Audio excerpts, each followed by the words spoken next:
Hello दोस्तों, मेरा नाम है दीपेंद्र सिंह शक्तावत। आज के इस वीडियो में हम एसएससी सीजीएल 2021 के प्रीलिम्स के बारे में बात करेंगे। अब आपके पास में 11 अप्रैल से आपका एग्जाम स्टार्ट होने वाला है प्रीलिम्स का, और आपके पास एक महीना भी अब पूरा नहीं बचा है। तो काफ़ी सारी प्रॉब्लम्स होती है लास्ट के दिनों में कि हमें इतनी प्री में लीड लेनी ही होगी वरना हमारा सिलेक्शन नहीं होगा। मार्क्स में बहुत वेरिएशन आता है। जो 120-30 वाले हैं वो सोचते हैं कि हमें 160-70 तो लाना होगा और इतने मॉक टेस्ट में आ नहीं रहे, तो बहुत प्रॉब्लम हो रही है। हमारे मार्क्स इंक्रीज नहीं हो पा रहे हैं। तो हर एक चीज़ होती है जो आपके एक मिक्सचर क्रिएट हो जाता है, जिससे आपको बहुत कंफ्यूजन क्रिएट होती है, आपका कॉन्फिडेंस लो हो जाता है और आप अपनी इस आखिरी के महीने में एक प्रेशर के साथ में तैयारी करते हो, जो कि बिल्कुल ही गलत है। प्रीलिम्स का एग्जाम इतना भी टफ नहीं होता है, ठीक है। अगर आपने अच्छे से अपने सिलेबस को फिनिश कर लिया है और आप राइट गाइडेंस के साथ में आगे बढ़ रहे हैं, तो बिलीव मी गाइस, आप बहुत अच्छे से परफॉर्म कर सकते हैं। और रही बात मार्क्स की, तो जितना अच्छा आप परफॉर्म करोगे और जितना अच्छा आपका वो दिन होगा, आपका नंबर भी उतना ही अच्छा आएगा। तो ज़्यादा घबराने की चीज़ नहीं है।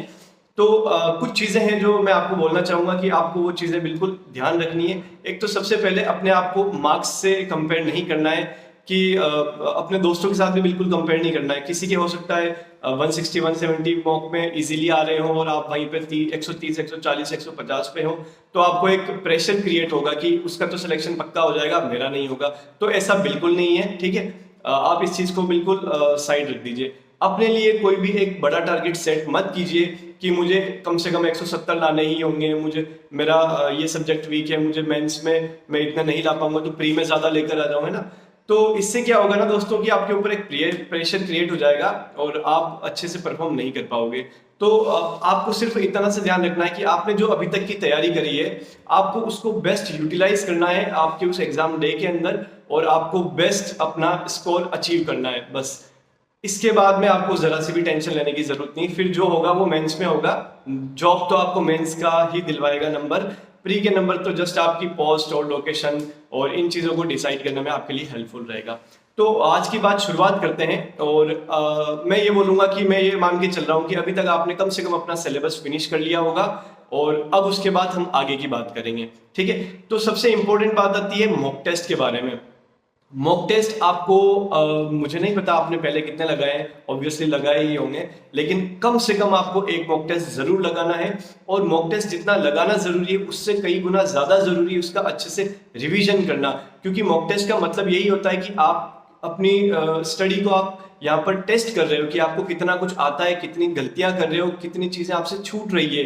मॉक टेस्ट का मतलब ये बिल्कुल नहीं होता है कि आप अपने आप को मार्क्स के साथ कंपेयर करो कि इसके अगले नंबर मेरे 150 के बाद 160 बढ़ने चाहिए। मार्क्स इंक्रीमेंट पे आपका फोकस नहीं होना चाहिए, आपका होना चाहिए इंप्रूवमेंट के ऊपर फोकस। मैंने ये बात कई बार पहले भी बोली है कि इंप्रूवमेंट ओरिएंटेड जब आप पढ़ाई करोगे तो आपके मार्क्स भी इंक्रीज होंगे, ठीक है। मार्क्स के पीछे मत भागना, ओके। सो आपको बस ये ध्यान रखना है कि आपका एक बार सिलेबस फिनिश हो रखा है, आपको डेली एक मॉक टेस्ट मिनिमम देना है, उसको अच्छे से रिवीजन करना है। जो चीज़ें आपकी एग्जाम उस मॉक टेस्ट के अंदर गलत हुई है, उन हर एक क्वेश्चन, हर एक टाइप के जो क्वेश्चन होते हैं, उनको आप ऐसा ले सकते हो। मैंने कई बार पहले भी बताया, एक पनिशमेंट मेथड मैं फॉलो करता था। लेट्स सपोज कि आज मेरा रीजनिंग में सिलोगिज्म का एक टॉपिक था, मेरा आज मॉक टेस्ट के अंदर वो टॉपिक गलत हो गया और वो क्वेश्चन मेरे को प्रॉब्लम देगा आने वाले टाइम में भी।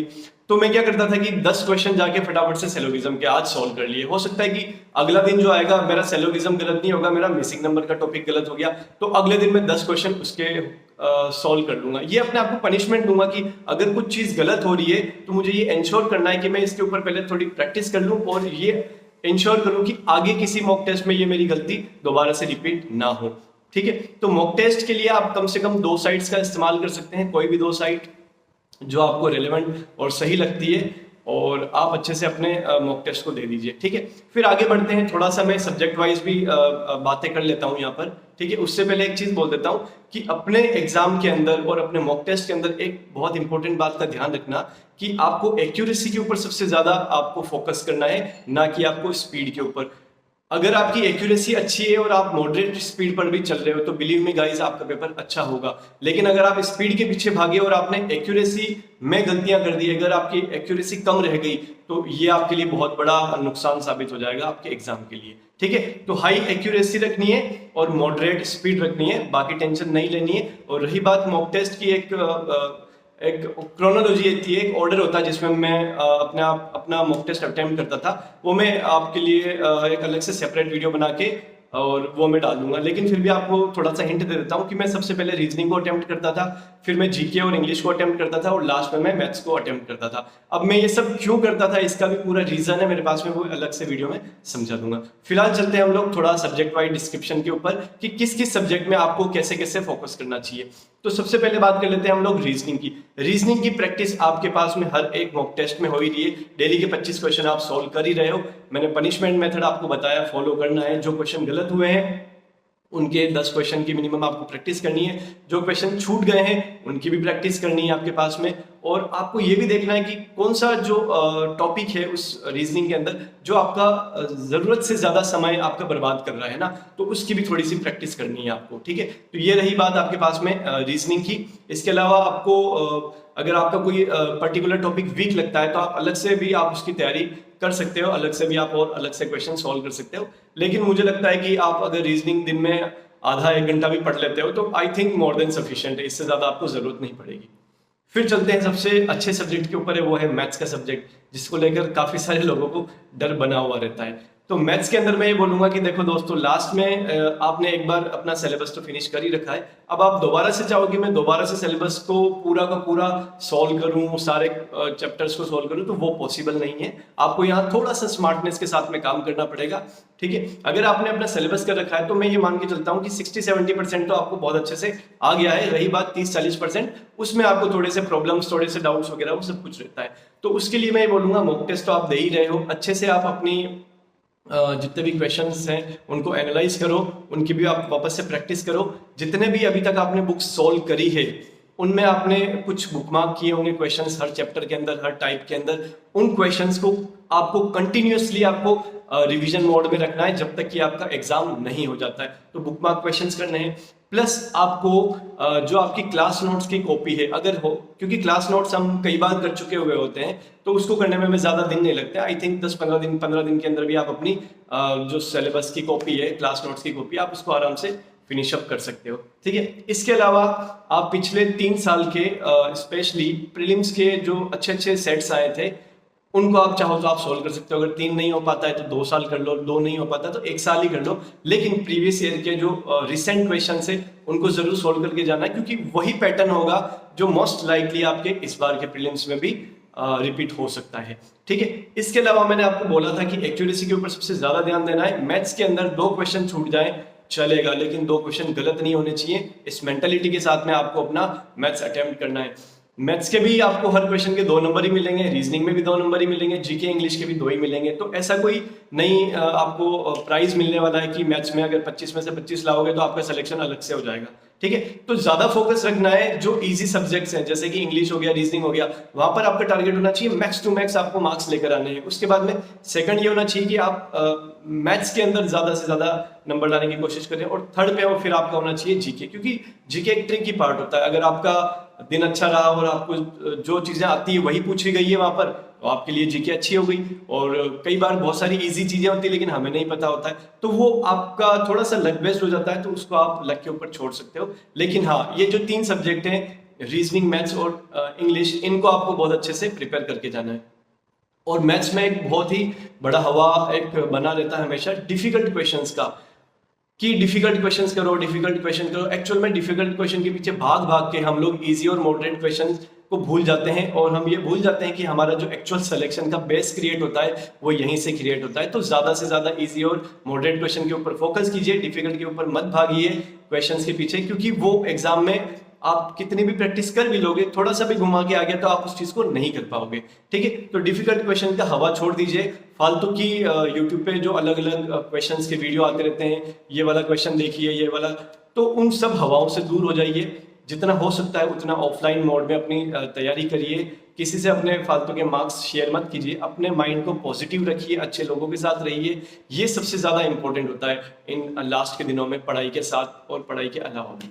ठीक है, इसके अलावा आप चलते थोड़ा इंग्लिश के ऊपर। इंग्लिश के अंदर मैं ये बोलूँगा दोस्तों कि जो सबसे कॉमन बुक्स होती है, जैसे MB publication, link to Paramount, कोई एसपी बख्शी भी करता है, तो जो आपने पढ़ा है वो उतना काफ़ी है, आपको घबराने की ज़रूरत नहीं है। लेकिन थोड़ा सा यहाँ पर आप थोड़ा सा जैसे इडियम फ्रेजेस हो गए, वोकैबुलरी सेक्शन हो गया, फ्रेजल वर्ब्स हो गया, थोड़ा सा इनके ऊपर अलग से फोकस करेंगे तो आपके लिए ठीक रहेगा। और बाकी कुछ फ्री के नंबर भी होते हैं, जैसे कि आपका एक्टिव पैसिव नरेशन वाला पार्ट, वो ईजी नंबर होता है। और थोड़ा सा आपको क्लोज टेस्ट के अंदर और थोड़ा पैसेज के अंदर थोड़ा सा आपको सतर्क रहना होगा, क्योंकि यहाँ पर सबसे ट्रिकी होता है। कई बार हम लोग मैक्सिमम गलतियां जो होती है वो यहीं पर होती है, तो उसको थोड़ा लास्ट के लिए बचा के रखना, थोड़ा टाइम सेव कर लेना। 1 की जगह 2 रीड देना, 2 की जगह 3 दे देना, लेकिन आप अच्छे से उसको अटेम्प्ट करके आना, वो सबसे ज्यादा इंपॉर्टेंट पार्ट रहेगा, है ना।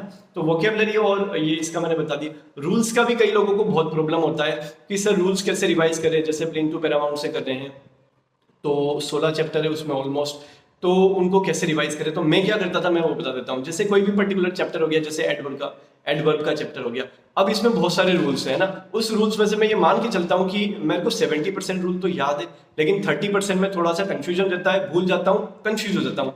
तो मैं क्या करता था, A4 शीट लेता था, ऊपर चैप्टर का नाम और जो जो रूल्स मुझे प्रॉब्लम दे रहे होते थे उनको मैं बुलेट पॉइंट्स में लिख लेता था, और नीचे छोटे छोटे से स्मॉल एग्जांपल्स जो उसमें दिए होते थे जिससे मैं रिलेट कर पाऊँ वो लिख लेता था। तो ऐसा करने के बाद में मुझे 1 या 2 A4 शीट के अंदर ही मेरे पास सारे रूल्स आ जाते थे, और मैं उनको डेली रिवाइज करता था, क्योंकि वही तो चीज़ है जो मेरे को प्रॉब्लम दे रही है। जो चीज़ें आती हैं उनको बार बार रिपीट करने से, बार बार रिवाइज करने से कुछ बहुत ज़्यादा फायदा नहीं होगा। आपको अगर अपने मार्क्स को बूस्ट करना है तो ये आपको जानना होगा कि जितनी भी आप गलतियां कर रहे हो, जो चीजें छूट रही है या आपके कंफ्यूजन वाला पार्ट है, आपका नंबर सिर्फ वहीं से बढ़ने वाला है। जो आता है वो तो ऑब्वियसली आपके नंबर आ ही रहे हैं।